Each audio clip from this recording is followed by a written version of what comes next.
Friday, we got the first print for April international trade balance, so goods balance of trade. This comes from the U.S. Census Bureau.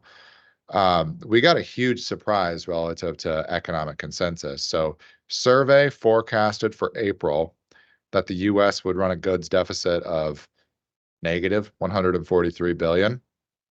Came in, almost, ballpark wise, almost half of that. So it came in at 87.6 billion.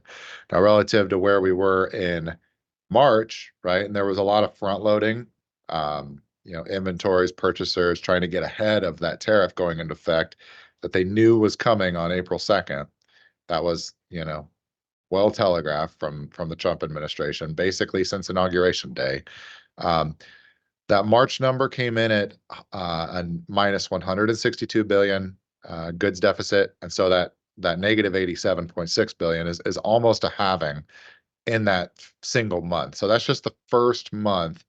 And if you're the Trump administration, this is pretty much exactly what you wanted to see, right? The import of goods, all that slowdown in goods import is um, is basically a supply of offshore dollars that's taken off the table from the international money center. So the dollar, FX, financing, all of that's not in the U.S. financial system.